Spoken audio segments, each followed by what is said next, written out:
చెప్తుంది. Luxury life పరలోక రాజ్యానికి సంబంధించింది కాదు. ఈ భూలోకంలో నువ్వు సంపాదించిన పేరు గాని, ప్రఖ్యాతి గాని, నువ్వు సంపాదించిన సర్టిఫికెట్ గాని, నువ్వు సంపాదించినటువంటి ఏది కూడా అది నిన్ను పరలోక రాజ్యం చేర్చలేదు. భౌతికమైన ఈ శరీరానికి పరలోకానికి సంబంధము లేదు. రక్త మాంసాలు దేవుని రాజ్యాన్ని స్వతంత్రించుకున్న నేరము. మరి ఇంకైతే ఏముంది? అలా అయితే సంతోషంగా బ్రతుకుదాం, బ్రతికినంతకాలం బ్రతికి చచ్చిపోదాం అనేవాళ్ళు చాలా మంది కోకొల్లలుగా ఈ లోకంలో బ్రతుకుతున్నారు. వారి సంగతి గురించి దేవుడు విచారణ చేశాడు.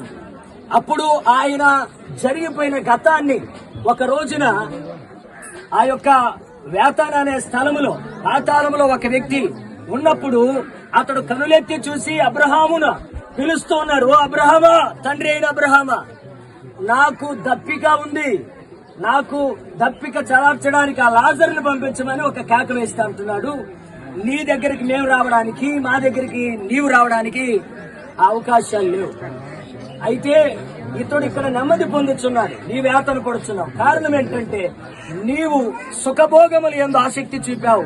ఇతడైతే భూలోకమును శ్రమనైన అనుభవించాడు.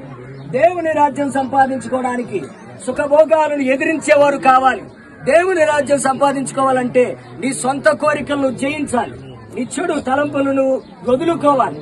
దేవుని మనస్తత్వాన్ని సంపాదించుకోవాలి. దేవుని ఆజ్ఞను పాటించాలి.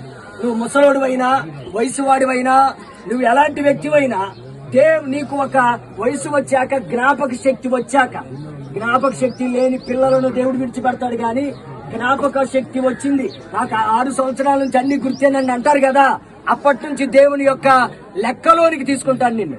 కాబట్టి నీ జ్ఞాపకాలు ఎప్పుడు ప్రారంభించబడ్డాయో నీ మీద దేవుని ఫోకస్ కూడా అప్పుడే స్టార్ట్ అవుతుంది. అప్పుడే నీ క్రియల వలన తీర్పుకి నువ్వు గురవుతావు. కనుక ప్రియ సహోదరులారా, ఇక్కడ రాయబడింది అక్షయతను. సహోదరులారా, నేను చెప్పేది ఏమనగా, రక్త మాంసాలు దేవుని రాజ్యంలో స్వతంత్రించుకునే నేరవు గాని అక్షయతను స్వతంత్రించుకొనదు.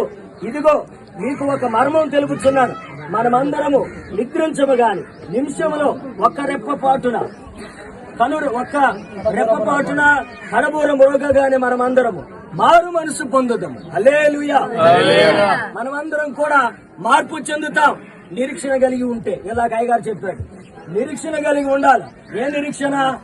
అందరూ చనిపోయారని ఏడుస్తారు, కానీ నిజమైనటువంటి భక్తుడు దావీదు అంటాడు, 7 రోజుల ఉపవాసం ఉండి వాళ్ళందరూ 10 రోజులు చచ్చిపోయాడు, బతికుంటేనే ఇంత అంగలార్చాడే, బిడ్డడు చనిపోయాడంటే ఇతను ప్రాణాలే తీసుకుంటాడేమని చెప్పట్లా, సనుక్కుంటున్నారు, గొనుక్కుంటున్నారు. అప్పుడు ఆ విషయాలు విని అంటాడు, లేచి స్నానం చేసి నాకు భోజనం పెట్టండి అంటాడు. ఏమయ్యా, అతను బ్రతికుండంగా ఏడ్చావు, భోజనం మానేశావు, ఇప్పుడెందుకు అతను చనిపోతే భోజనం చేస్తున్నావు అంటే, నేను వాని మరలా తేగలనా? నేను పోరాడాను, దేవుడు అవకాశం ఇవ్వలేదు, ఇక నేను ఎందుకు బాధపడాలి? ఈ రోజున దేవుడు, మొన్ననే వారం క్రితమే అమ్మమ్మ దగ్గరకు వచ్చాను, భుజాల మీద చేశాను, నాకు అది నొప్పి ఇది నొప్పి అంటే ఏదో నేను ఆ బుడ్డులు తెచ్చి ఇది మూసుకో అది మూసుకొని చెప్పాను. దేవుడి విషయాలు మాట్లాడుకున్నాం. మరలా నిన్న పొద్దునే మా మామతో నేను మాట్లాడాను. నాకు వైరల్ ఫీవర్ వస్తే దాని విషయంలో మా మామ నాతో మాట్లాడాను. అలా ఉంది లాగురని చెప్తున్నాడు, బాగానే ఉందని చెప్తున్నాను.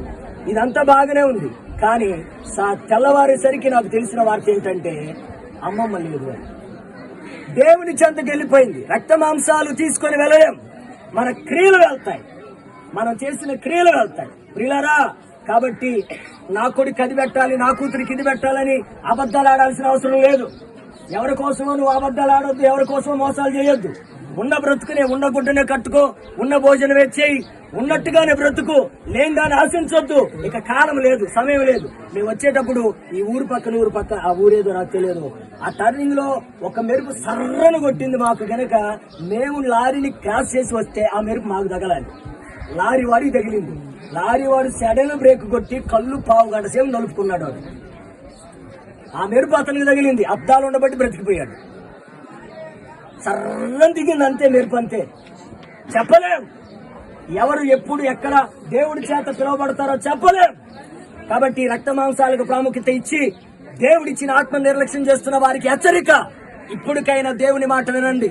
ఆయన కడబోర మోగగానే కనురెప్ప పాటున మనందరినీ తనలో చేర్చుకోవడానికి, విలీనం చేసుకోవడానికి ఆయన ఇష్టంగా ఉన్నాడు. కనుక ఆ గొప్ప కృప కొరకు ప్రతి వారు సిద్ధపడదుము గాక. చనిపోయిన ఈమె దేవుని ఎద్దుకు వెళ్ళిందని నమ్ముదుము గాక. జరగవలసింది ఆయనే జరిగిస్తాడు. ఈ కుటుంబానికి ఆదరణ ఇస్తాడు.